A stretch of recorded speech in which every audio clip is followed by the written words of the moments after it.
Staff of Radio Camp Voice of Pay, once again, let me extend thanks and appreciation to you for the donation to what Radio Camp Voice of Peace of recent. So thank you all so much. You're very much welcome. Okay, I guess many people have glued to the radio to actually know who is Councillor Tiawan Gongloe, even though we've been talking with you via telephone. Now that you are making your way to Badigate District and appearing for the first time in studio, tell us who is Councillor Tiawan Gongloe. Before I get to that, I'd like to extend apologies.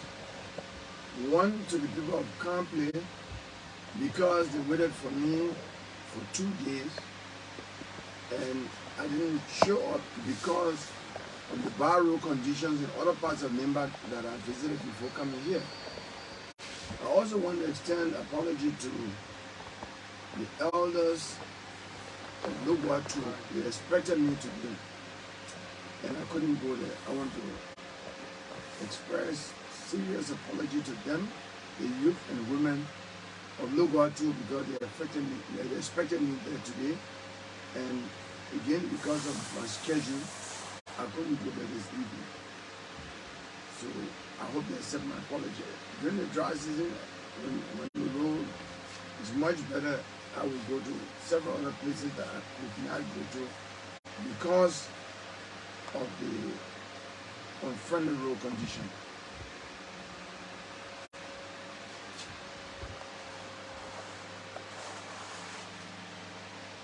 But let me talk about myself. For those who don't know me, I'm Tiawan Gongloe. I'm from Cllr, Yawin National Statutory District in Lower Nimba County. I am from Nimba County, as I said. I went to school in Nimba, started school at the J. Pearson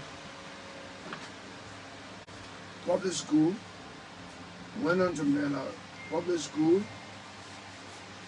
and then later on went to Monterey, came back, went to Mela, then I went to Tapata. I attended Tapata Public School, and after that I went to St. Francis Elementary and Junior High School and graduated from St. Mary's High School in 1976.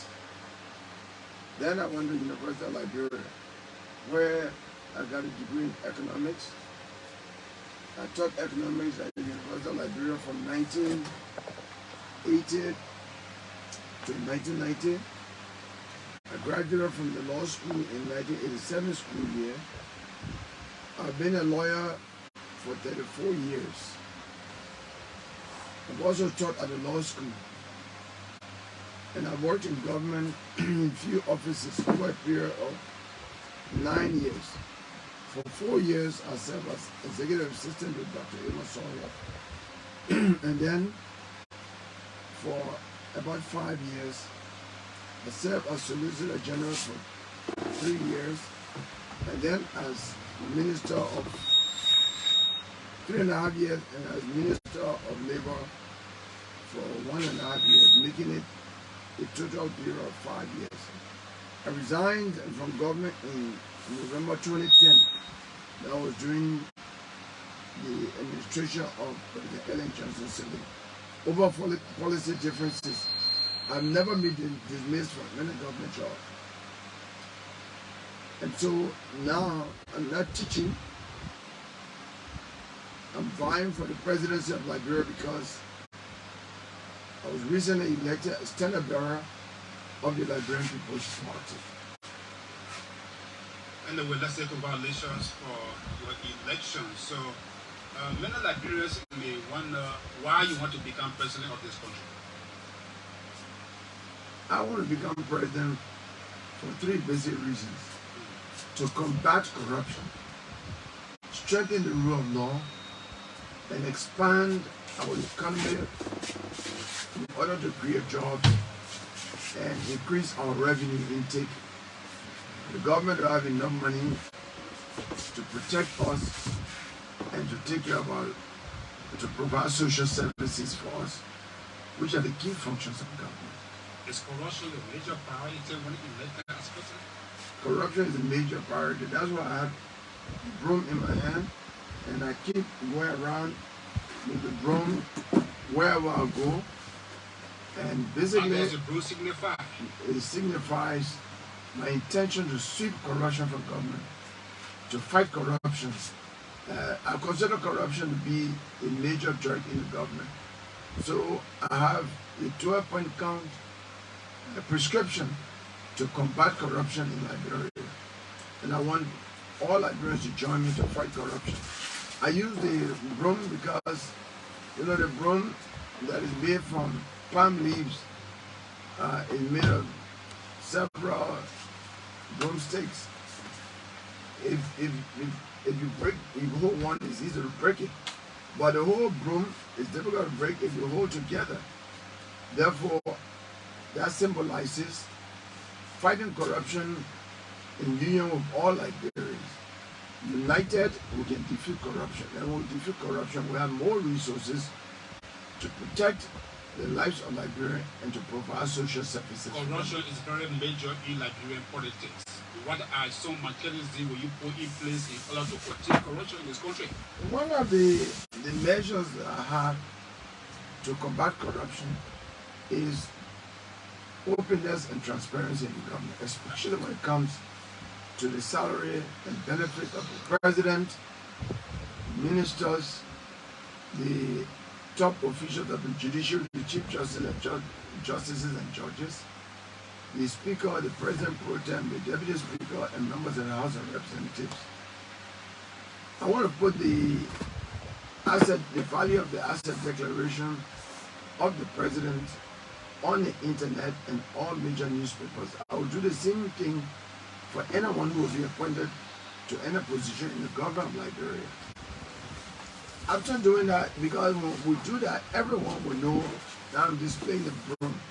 When I do that, every Liberian will know the salary of the president, his benefits, and what he's worth before becoming president.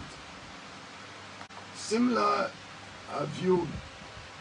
thing will be known, similar information will be known about ministers that serve in the executive branch of government.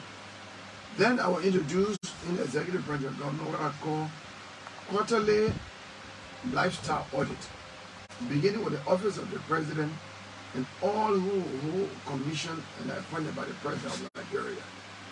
So, for example, every 3 months, the auditor from GSC will come to my office as president and say, Mr. President, I see that I know your value, your total value, your asset value, your salary and benefits. It is not even equal to $50,000. How come you now own a $200,000 Mercedes Benz? Or how come you are building a $500,000 house in Cllr, your hometown? If I cannot explain that, I've said many times to the Liberian people, I will resign. So I will not do such a thing. It's disgraceful.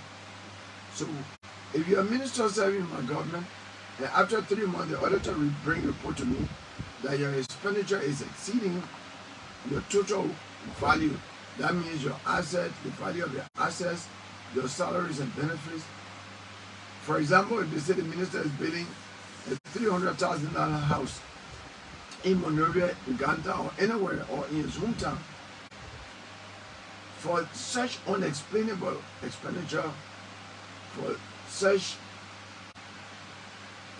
luxurious lifestyle, I will dismiss you immediately and turn you over to the Liberian Anti-Corruption Commission, the institution that is responsible, the agency of government that is responsible for prosecution, to do full investigation and prosecute you. Then, when you are found guilty, you go to jail for 5 to 10 years, and your assets will be, all of your assets will be taken away from you. My view is, if about 5 ministers go to jail for 5 to 10 years, and all of the property they accumulated through stealing is taken away from them, I strongly believe that no minister again will want to steal in government because of that strong measure taken against 5 ministers. Tiawan Gongloe, as you may be aware, former Liberian President Ellen Johnson Sirleaf, major platform, one of our major platform have to do with fighting corruption, which I believe she never succeeded. Now you are considering it to be one of the major platform as well. But do you foresee eradicating corruption completely in Liberia under your administration as president if elected? Corruption is a tough thing to fully eradicate. But I strongly, because even in America, in the European countries, in many places in the world, corruption is still challenging government. Because human beings more often think beyond what government has. They always find some escape route. But I can say the measures that I have will really, really fight corruption, and they could eradicate it. My intention would be to eradicate it, but I think with the strong measures that I have, I could make corruption not a major issue in Liberia, because I'm serious about fighting corruption, and it could be eradicated, but I don't want to be definite that corruption will be totally eradicated, because people are ingenious. By the time you find one measure, somebody will find another way behind it. But I can say I'm serious about combating corruption, and there will be consequences when corrupt acts are discovered. People will go to jail, and they will lose their property, they will suffer. And I think because of that, many people will think twice before engaging in corruption. Okay. One of the major things that also happening in this country that people are wondering have to do with this unusual killing of Liberians. You know, I'll get to that. But let me come to corruption a little bit. In order to combat corruption seriously, the person who is fighting corruption, the president himself, must be corruption-free. If the president is not corruption-free, he or she cannot effectively fight corruption. Because the people who are fighting are watching you. If the president steals, the ministers under the president will steal. All the people will steal. So you have to be yourself corruption-free. Mahatma Gandhi, one of the revered leaders of the world, the late Mahatma Gandhi, said, be the change you want to see in the world. You cannot describe direction for people that you are not prepared to follow. The best way to teach society is by your action. They will follow you. So I work in government over a period of 9 years, and I've not been corrupt. And I believe I have the credential to fight corruption. With that level of integrity, I strongly believe, just by hearing that I'm president, a lot of people will control themselves not to be corrupt, because they know that I will take drastic actions against them. Now coming to the mysterious disappearances of people, unexplained deaths all over. Just before we go to that, fight to that corruption issue, I don't know what yardstick will you be using in monitoring your government officials when it comes to the corruption issue? First, I talk about the quarterly lifestyle audit. All right? The quarterly lifestyle audit. So every 3 months, the auditors will come to minister to the president, to everyone. Right? So there are laws in government. Chapter 12 of the Penal Law of Liberia is on protecting integrity in government. Right? So, and then also we have other laws. And I was part of drafting some of those laws. The Whistleblower Act, that makes people who work with agencies of government not necessarily to spy on them, but to report the wrongs that they do and not be dismissed. All right? We have the Whistleblower Act and Whistleblower and Witness Protection Act that protects people who are prepared to testify against corrupt people and against people who commit crime in government. Besides that, we have the National Security Agency, which is the agency of government that checks on every issue, every strategic issue of relevance to government. And if I say, as president, that NSA should check on government officials, and they will check. NSA has secret agents, and they can be in your office. Your own secretary can be an NSA agent. So government has the capacity to check on those things and discover the wrongdoers if government has the will to do so. The problem in Liberia is not that we have not had the laws or the institutions to combat corruption. We have not had the political will at the top. That is the issue. Okay, back to the issue. I have to do with this. Liberians know it's a very blessing day in this country. What mechanism will you put in place to protect this? Again, it's a question of having a political way to combat crime. The police have the capacity to fight crime. They have the training and everything. But the one thing they don't have the logistics. And then the crime involves, people who are well connected, and the people in authority sort of speak to the police in such a way not to pursue those cases because it involves people with special interest and connections to government. Then police will not combat crime. When crime involves people who are connected, it's difficult for police to combat crime because sometimes they are threatened, their assignments are changed, they are threatened with dismissal and suspension, their assignments are sometimes changed, right? Or they don't get elevated, promoted. But if a government wants to combat crime, it can combat crime. The issue in this country, whether it is corruption, whether it is fighting crime in terms of mysterious disappearances of people, is the issue of political will. Look, I was in America recently when I think about 7 persons were killed on July 4th, the Independence Day. The president of the country addressed the issue, expressed concern. Just the fact that the president himself spoke about it was consoling for the family. The vice president spoke about it. The governor of the state in which the killings took place spoke about it. The police commissioner spoke, the city mayor, everybody was speaking about it.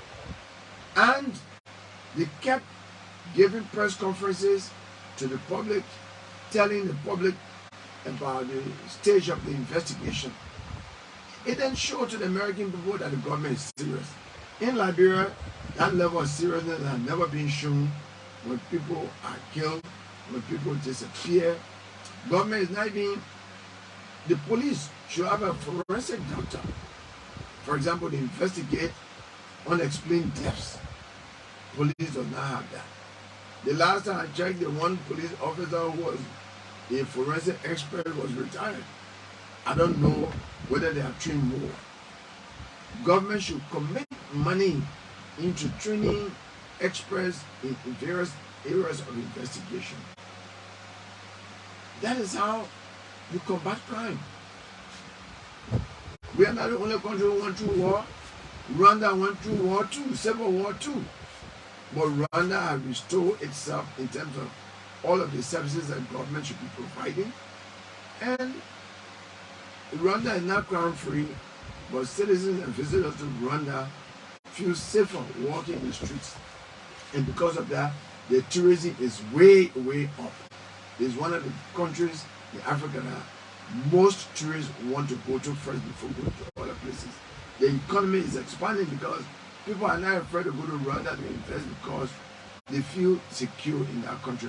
We got a strong rule of law in Rwanda. But there's not a strong rule of law here.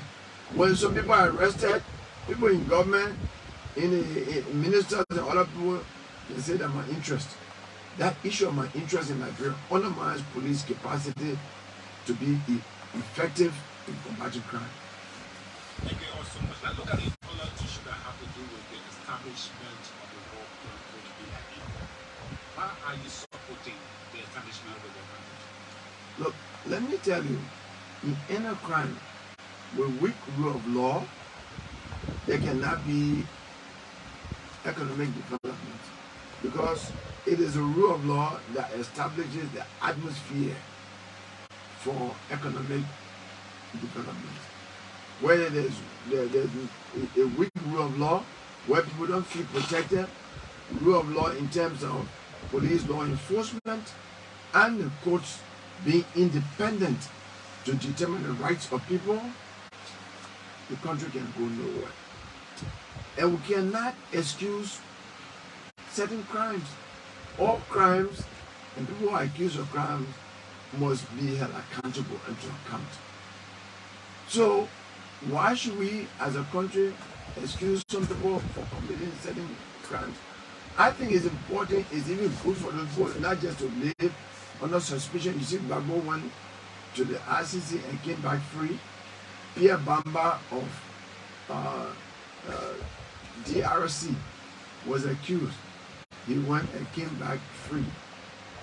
So maybe some of the people are accusing of war crimes may not have committed war crimes. And let me tell you, war crime is not going to war and killing people at the battlefront. If you are a soldier fighting another group of soldiers and you kill 1,000 soldiers who are armed, you have not committed crime. But when you kill pregnant women and people who have nothing to do with conflict, that's where crimes come in, because wars have laws. There are people who probably kill more than some of the people who are accused of war criminals, but they kill people who were considered enemies to them. All right? And we don't want, as Liberians, to see that some people commit heinous crimes in this country and go free. I think it's in everybody's interest to make sure that everybody who commits crime in this country should be held accountable. That's basically my position, that according to law, everyone who commits crime should answer for his crime or her crime. Everyone should be held accountable. So it's not me. It is the law. I'm a lawyer. It is the law. And the Bar Association came up with a view that there should be, the TRC recommendation should be implemented. That is what the United States, Europe, other African countries, everyone has said, that people who are accused of committing crime should be held accountable and should answer. Maybe they will be set free. But it's not good for it to remain hanging, and then when some of them die, then their children and children's children will probably be looked at and say, oh, your great-grandfather was a murderer. Maybe he was not. So it's in everybody's interest to just go through and for people to answer, because some people who are accused may not have committed a crime they accuse them of. I don't know. I'm of the Cllr Convention that the War Crime Court, when established in Liberia, is in the interest of the country. But while in the election is nearly. I don't think it is when election is nearing, because I don't know who talks about it. Because since I came to Nimba here, frankly, you are the first president I'm hearing the issue of war crimes quote from, because I traveled to Lao Clan, to Zan Clan, to Yadmain, to Gar Clan, to Bing. I'm now in Bele, and I've been in Yapima, everywhere. I've not heard this issue. So it is not an election issue. People are concerned about election of. On the video, in Monrovia, even though say you entered Nimba, you're not even hearing about it. But I'm saying sometimes the things that are of importance to people in Monrovia are not of importance to people here in Nimba. You know, several things that I heard on the radio in Monrovia, I came here, it's now of concern to the ordinary people in the villages that I've gone to. It's now a concern to the people in Cllr. I was in the Cllr market today. It has not been a concern of people in Kanta. All of the places I've gone. Sometimes the media can flag issues that the ordinary people don't consider important, because they consider things that are in their daily lives, and they want government to answer questions for improvement of their lives. That, since I came here, all I've heard is how we, as president, improve our medical system, how we improve educational system to make education, the schools accessible to all Liberian children. What will you do about jobs? What will you do about food and road condition? These are the things that they are concerned about. They have not been concerned about many of the issues, even the issue that you raised about war crimes, because for them, government is government. Whatever government wants to do, That is level government. It is government that set up TRC. It is the government that received the report. It is the government that has obligation to do something. That's not for ordinary people. Regarding the presidential debate, as you may be aware, this is not the first of its kind for a summit of the Nimba country to declare intention for the highest seats of the country. Many people may let you know why at this time a son of the country is saying that you want to become president. Do you foresee the Bidens supporting the dream? I have no doubt that all Nimbayans, when my picture appears on the ballot, will vote for me. That has been the case. Look, the late Jackson Hebdo came to Nimba. He did not, I'm not sure he came to campaign because I think we start in San Nicolas. We want to visit the capital. I was on that campaign with the late Moses Jopo, the late E.S. Kroma, his vice president, the late D.K. Wonsele, and currently Peter Carmen, who is still alive. We ran that campaign. We didn't go to villages as I'm doing, and Nimba Kande almost voted for him. I think 100%. Nobody got vote from here. You know, the party led by Edo Cassidy who was running, didn't get vote from here. Pole in the Liberian Unification Party didn't get vote from here. If they got, they were minimum, but Nimbayans voted for Jackson Hebdo. Well, the late Dr. J.D. Cotto ran. When he ran, he only announced in Uganda and went to San Nicolas, and Nimba voted for him. Senator Prince Johnson announced. He didn't go to all the corners. Just by saying that he was running, Nimba voted for him. Here in Nimba County and Nimbayans in the 14 other counties voted for Senator Johnson. That's why he came third, and then the next time he came fourth. Now, I'm beyond most of the people who have campaigned. I can only compare myself with Jackson Hebdo. Because Jackson Hebdo was Minister of Education. Because of that, he was relating to the whole nation. You know, building schools all over the country, dealing with supervisors, schools and teachers all over the country. So he had a national responsibility that made him known in the counties. Now I've had 2 national responsibilities, maybe even more, that made me known all over the country. I was Solicitor General, which means I was the boss man for all the county attorneys in Liberia, and I visited all the counties. And my name was in the air for more than 3 years as Solicitor General. Then I became Minister of Labor. Minister of Labor means a person who deals with employers and employees relations all over the country. I was going to Maryland, for example, to solve strike issue. At Kampala, I'm going to LAC to deal with strike issue in LAC, you know, everywhere. So I was known all over the country. Then on top of that, I'm the #1 human rights lawyer in the country. I've been lawyer for a lot of poor people today in this country. Today I was in Lapia #2, and somebody rose up and testified. I didn't even know I did all of that. You say he had a cocoa business, some Europeans wanted to trick him, some other people wanted to trick him, and the matter came to Monrovia, and I handled it. I called the police station, I wrote letters, I did things, and because of that, they got a better part of the case. One, Fear, he's a businessman, was explaining that to me today. I was in Bonka the other day, and someone got up and said, I think there were 3 testimonies, 2 in Zointa and 1 in Kwekawata. The one in Kwekawata in Boisno, the man said, look, I was working for an NGO. My leg was broken by accident. It turned me over to Social Security. Social Security didn't do anything. Until I went to Cllr government when they intervened. Then Social Security sent me to Ghana, and I took treatment. When I came back, they put me on stipend and award that I'll be receiving until I die. $750 US that I'll be receiving until I die. He said because of that I built 3 I have 3 drugstores. So everywhere I go, I get these testimonies because of the work I've done. For example, the Grangidians.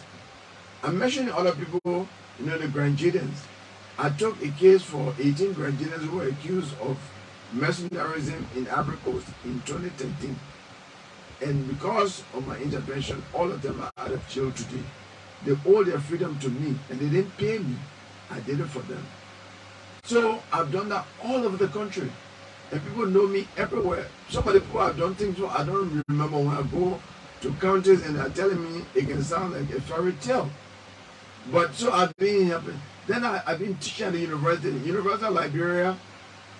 When in the 1980s, there were only 2 universities here, University of Liberia and Cotton University. And I was teaching economics at the University of Liberia. I taught so many students that I don't know over a period from 1982 to 1990. So people like Justice Janet, I taught them. Justice Janet is from this country. Justice Kaba is a Grangidian. I taught him. I taught Brani Samuka, who was Minister of Defense. I taught him economics. I taught the current senator who just won in Lofa, Senator Joseph Jala, was my student too. So many people across the country that I taught, and they know me. They can be telling, oh, you taught me in 1983, 1984, 1980. So they know me, and they know the kind of person I am. For example, when I was teaching at the university, it was clear that no student negotiated and agree with me. They said I was too strict. So when a student who wanted to study will come to my class. I'm teaching now. I've been teaching the law school, except for this semester I wouldn't teach. I'm leave because of the political activities I've been involved in. But my students know me and they respect me. They love me for being a good teacher, both in economics and in law. So I've done a lot of things in this country. I was president of all the lawyers in this country. The lawyers come from the 15 countries. I was president of the Liberian National Bar Association, which means I was lawyer for all of the lawyers in this country, judges, everybody. So I'm well known all over Liberia. So if, as a son of Nimba, when the whole of Nimba votes for me, and the people in the other countries vote for me, for example, in Granjida, I'm called Pulinyon, which means savior for the things that I've done in Granjida. Then I'm lawyer for Rocktown, Maryland. I went to Rocktown last year. They named me Wamu, which means bless us. I was in Cape Town the other day in Pujahum. One of their sons I employ works with me. I taught him at the law school, and he's working in my law office. His father died. I went there, and then I spoke to them and said I was running for the presidency. They told me, we have heard a lot about you. We want to name you. Your name is Tony, which means stay with us, stay here. So I'm well connected all over the country. And therefore, when Nimba votes for me, and my mother comes from Bon County.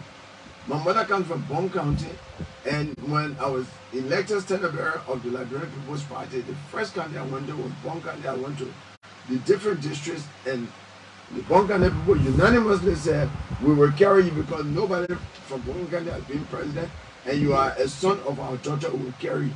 So when Bon votes for me, Nimba votes for me, Granjida votes for me, all the other countries, and mind you, Lofa County will vote for me too. Why? Because my beautiful wife is from Lofa. Her mother is Mali, her father is Loma. Those are the 2 large tribes. Those are among the 2 large tribes in Lofa County. And they are respectable families. The Kolako family is a big family in Lofa, from Zola Loman, Zina Loman. And then her mother is from Yanamanahu, Bani land. So I'm going to Lofa. I'll go to villages in Lofa as I'm doing Nimba. So I'm going to get votes from there. Then my sister Tiawan Gongloe is married to a Basa man. So I'm going to the Basa people, my in-laws, to support their in-law. So besides, and then my wife was born and grew up in Magibi County. So the Magibians too will support me. So I have all kinds of connections. My clients, my students, my in-laws, all these people will support me. So for me to win will be so easy. So I'm calling upon my brothers and sisters of Nimba that this is the chance Very easy chance for Nimba to Thank you. win. Let's see if we can take few calls from our listeners this evening. We take a break. This music.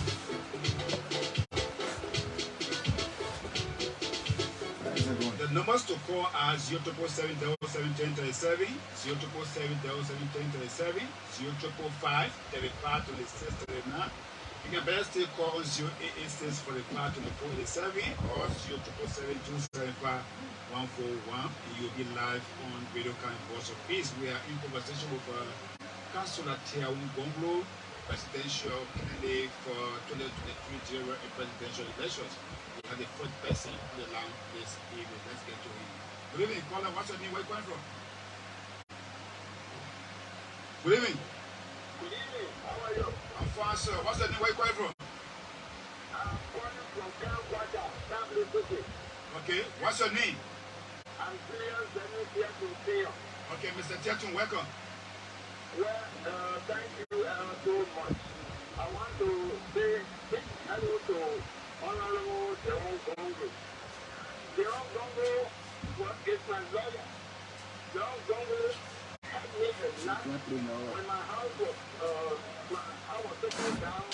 I got this to the street play out. I went to him and wrote him to help me to get my campaign. But even though I did not get for them because of the spending 30 million at that time. So I knew him very well. He's too good. And one of his supporters. Okay. Well, Thank you. Thank you. Thank you. How are you? Hello. Okay, thank you. Let me tell you this. Good evening. Good evening. What's your name? Where are you calling from? Hello. What is your name? Where are you calling from? This is Ruben calling. Let's hear from you quickly, Ruben. Yeah, let me say I think we that now of our social. People who are highly educated, they have records, who have preaching. So, we are very much thank you very so much. Thank you, Ruben Cllr. We appreciate you calling this evening. Talk to your incoming president, Tiawan Gongloe. He hails from Nimba County here. He wants to serve the people of Liberia. So Nimba, support your own as he is calling upon you. Good evening. Good evening, caller.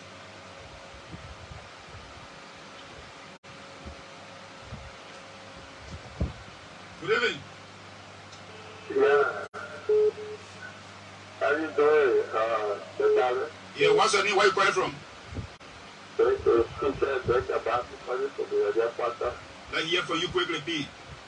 Yeah, well, I want to first of all, I appreciate our senior guest there, the Honorable Councillor.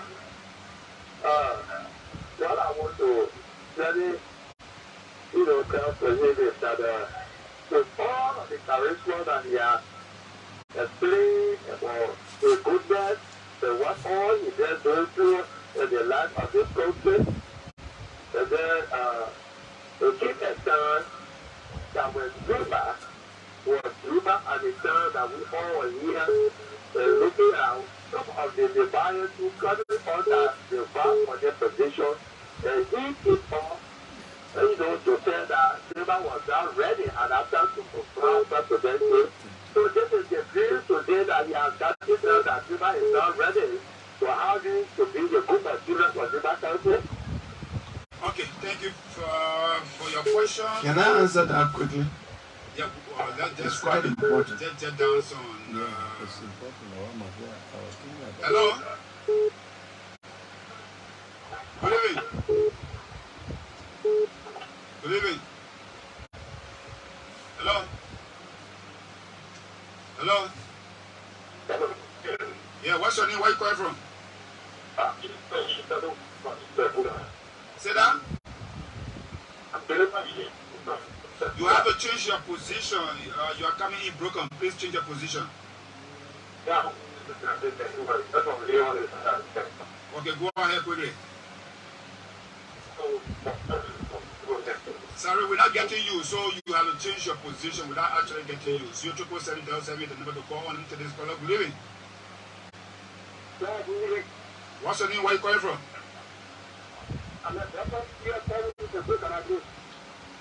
Talk to the incoming president.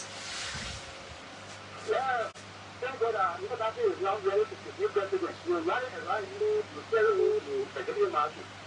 Okay, thank you very much. Good evening. Good evening. Okay, we'll be taking our last 3 callers, and from there we'll be getting by to our studio guest, the person of Councillor Tiawan Gongloe, presidential candidate, Nimba County. Let's take this. Good evening. Good evening. Good evening. How are you, very much? What's your name? Where are you calling from? Oh, I'm also about to calling directly. Also, your battle, let hear from you. Okay, I got a little my question to our Congress is that we are ready to produce president. We are ready to produce president according to him. So if you want to become president, what I want you to do, let me go and bring one out for 1,000 US and leave sacrifice because Nimba County is a county that helps to the people inside. But for you to guarantee, because the same country, you say, we are not ready to be president. So, for example, yes, you can go and leave a sacrifice and tell Liverpool that I beg you. You not to will have to. Okay, I think like you say like was built on a Christian principle and you're talking about sacrifice. Okay, thank you so much. You make a point. Good evening. Hello? What's your name? Where are you calling from?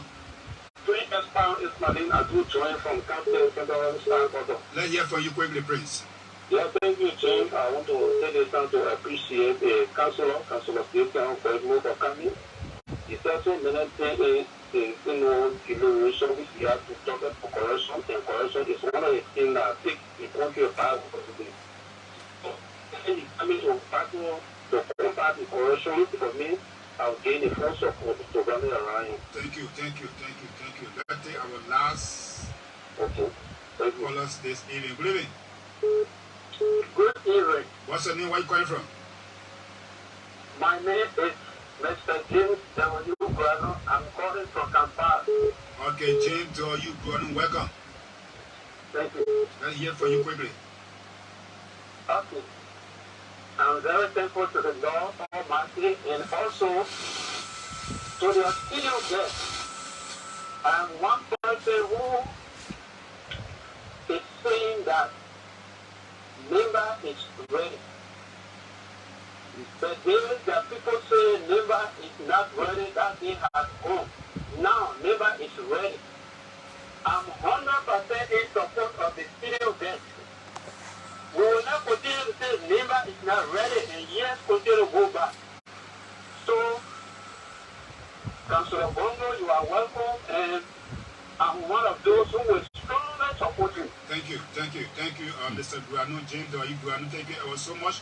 So let's pause here to hear from our studio get this. Even those of you that call it, please, we will pause here. Councillor, I guess you hear from the callers. Did you say Nimba? You're ready to produce president? Let me say this.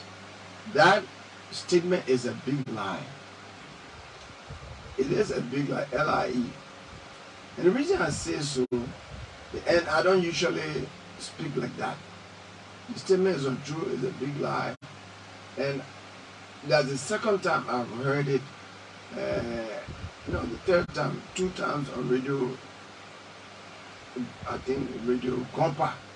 And now I'm hearing it today. And the reason why I wanted to answer immediately was, I knew someone would follow up on that. The first man brought his lie, and then Batua also followed on it. I'm challenging Batua and the man who spoke. If they bring a recording that I ever said that to you in studio, I will give them $1,000 US. It is not true. I don't speak like that. And, I don't say that group of people are not ready. So it's not true. So they got $1,000 to contest one. Let them bring a recording. I said encounter the other day, and people stop saying it. Let the person who spoke today and Mr. Batois bring a recording, because me, I'm always on the radio. I don't hide my feelings. You were not the one that said Nimba is not ready to produce. President, when Prince Johnson was seeking for the presidency, did you hear any of the citizens from Nimba County, saying this? I don't remember anybody saying that. I don't remember anybody saying that. Okay. They could have said they don't like him, but to say that the whole of the country is not prepared to present for presidency, I'm not hearing anybody say. It doesn't even make sense for anyone to say that. All right? I mean, it's the same thing that someone, my younger sister, was running Eden. She said Nimba should be divided. She challenged them to bring the recording. Nobody brought the recording. I mean, we know that in politics, people like to lie. I would not be surprised if someone get up one day and say, oh, this man got the Gongloe chapel cutlass or did something terrible. They will say it. All right? But that's politics. We What do you expect think the first Cllr have to, point finger at you directly that you are the one that said that? Sometimes one person lies, Okay. and then they hear on the radio, other people repeat it. I told you that's not the first time. I heard it on Radio Gompa. I was in the studio one time. There's another one that stopped. Someone said, oh, Cllr Gongloe, you said Nimba should be divided. So I went to an article that me and Cllr Deki, who is Amana, Cllr Deki is Da Amma. So I said, good, two of us are lawyers, let's deal with it. We wrote an article in 2014, on December 15, 2014. That article is on the Perspective website, www.perspective.org. You check December 15 page, 2014, you will find it. Where Deki and myself talk about how even the claim of the buyer that some people say they are marginalized, not true. What to the history from the formation of Nimba up to present, and how most people or everyone had access to government position, all of that, and that Nimba should be united. Once I did that, nobody brought that issue back to me. And now they are bringing a new issue that someone just brought it and everybody repeating it.